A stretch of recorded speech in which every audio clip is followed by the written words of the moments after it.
There's the rice, the staff of life in the Philippines.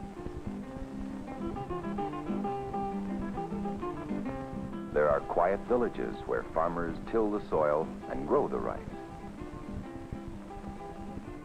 And the lakes and harbors where fishermen tend their nets.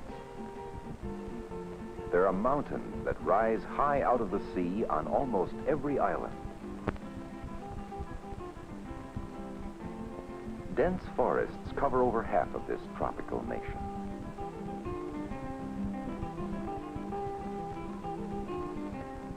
There are the rivers to bathe in and to carry the products of the land to the markets in the towns and cities. There is Manila, the capital and pride of the nation, the largest city of the Republic of the Philippines, a nation of about 7,000 islands, most of them small and uninhabited, with a land area nearly the size of California, but with almost twice its population.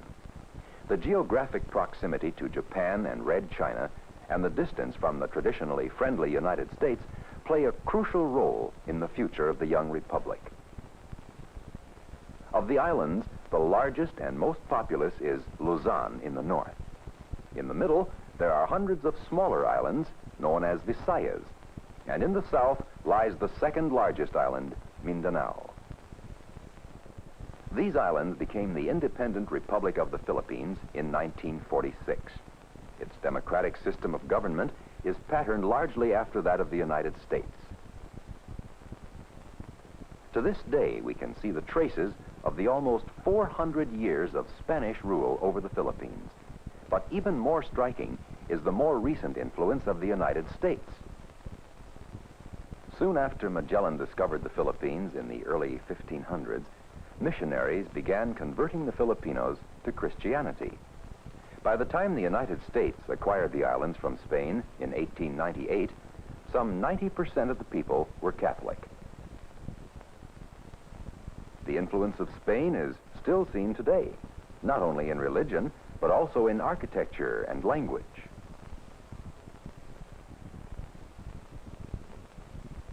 But now that influence is shared with the public schools, which are probably the most important contribution of the United States to the development of the modern Philippines. A system of schools extends to the tiniest and most remote villages. The number of Filipinos who can read and write is high by comparison with other Asian nations. Since more than 80 dialects are spoken, attempts are being made to create a national language. The Tagalog dialect is the basis of this national language, but English is still the language of education, government, and the city marketplace. Someday, when the history of the Philippines of this period will be written, the schools will certainly be remembered as playing a most significant role. Scientists from the United States and Europe have done much to help improve standards of health and sanitation. Their efforts have been requested by the government of the new nation.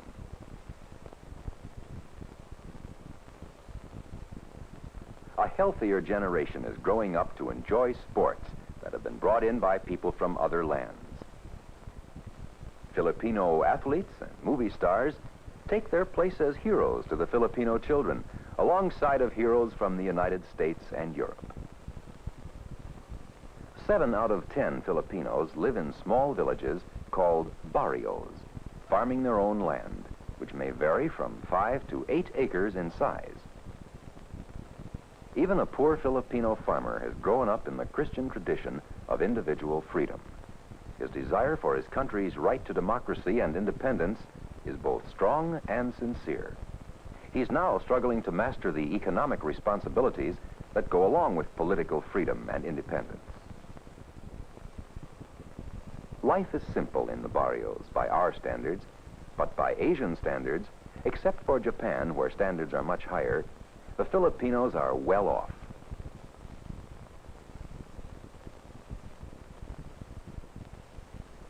Many live in bamboo houses raised on poles to protect them from the dampness and provide better ventilation in a humid and rainy climate with temperatures in the low 90s a good part of the year.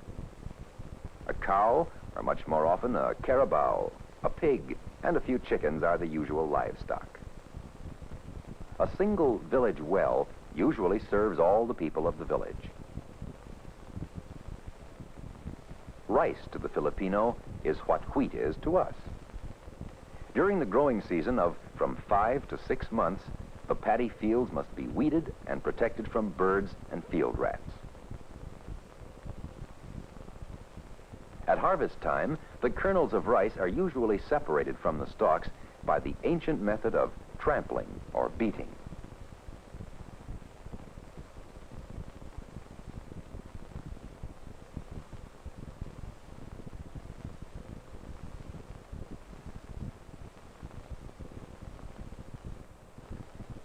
As new roads are built, marketing in the larger towns becomes possible. And trips to the market are always a treat for the children.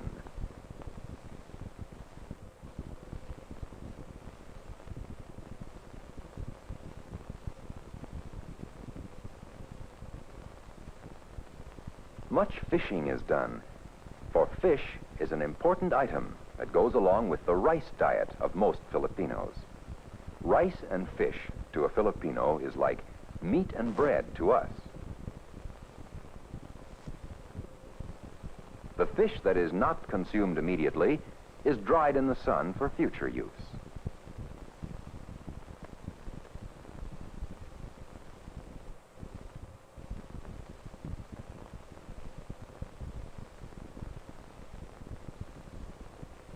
Coconut palm trees are cultivated in many parts of the Philippines. The dried meat from coconuts, called copra, is used in the manufacture of soaps and margarines. Coconuts, which grow high in the trees, can be reached with long poles.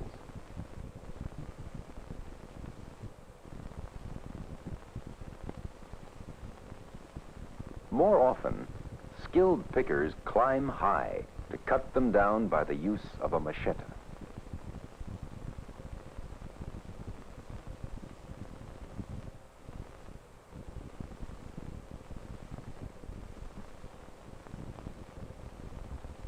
First, the husk is broken off.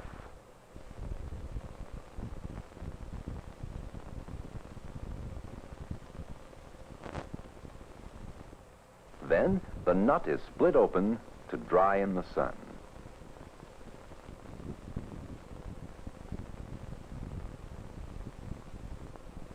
From the dried meat, or copra, comes the oil used in many industries. The Philippines supply nearly half of the world's need of copra. When it is time to dry the coconut meat, everyone helps with the work.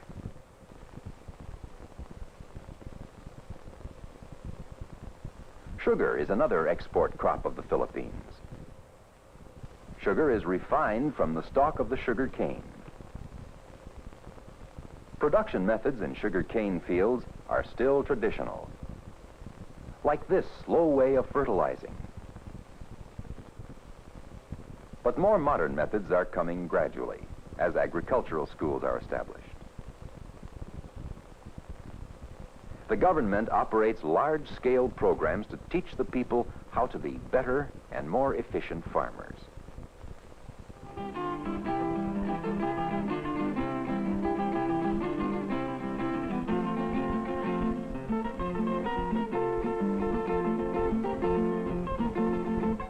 Music is an important part of the life of the islands.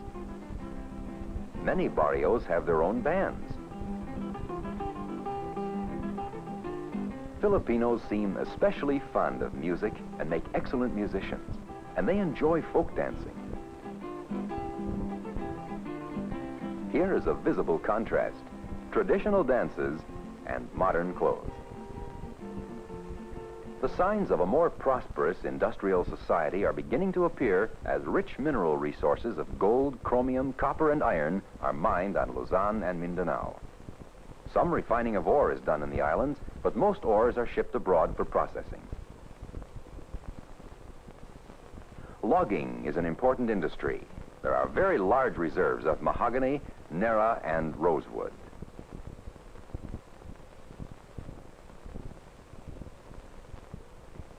Most of the logs are shipped to the American continent or to Japan for processing.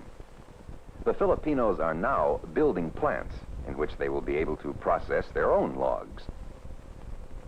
Wherever there is a harbor in the Philippines, hemp is likely to be exported. Nearly all of the world's supply of Manila hemp used to make rope is produced in the Philippines. Ships connecting the hundreds of islands all converge on the busy port of Manila with their loads of passengers and goods from the other islands. Manila Harbor is one of the finest in the world. Many of the things which the Philippines buy from other nations enter the islands through Manila. Oil, rubber, and manufactured goods of all kinds are brought in from abroad, since they are not as yet manufactured in the Philippines. Because so many things are imported, the Philippines are always faced with the problem of finding enough dollars to pay for them. But gradually, new factories are being built within the nation. Companies from the United States and Europe are helping with the enormous job of industrializing this predominantly agricultural country. Industry is needed to raise the standard of living, which the people of the Philippines need and want badly. Most of the new industrial activity is centered around the city of Manila. There are only a few large cities of which Manila is the social, cultural, and economic center.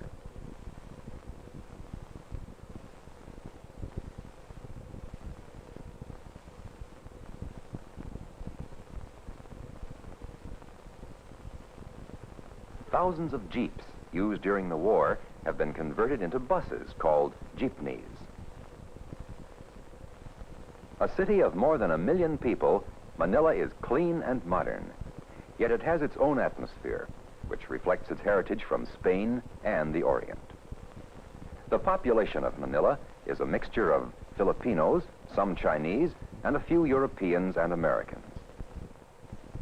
The products of the land: rice,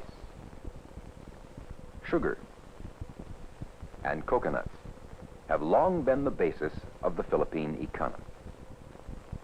And the people have faced many problems as they have realized the need for improved agricultural methods and increased industrialization. Part of the nation was left in ruins after the war with Japan and its economy reduced to chaos. But the Filipinos have made a remarkable recovery from the damages of the war. This young republic is constantly testing its stability in politics. It is struggling to master modern economics. The Philippines is determined to earn an important place in the family of nations.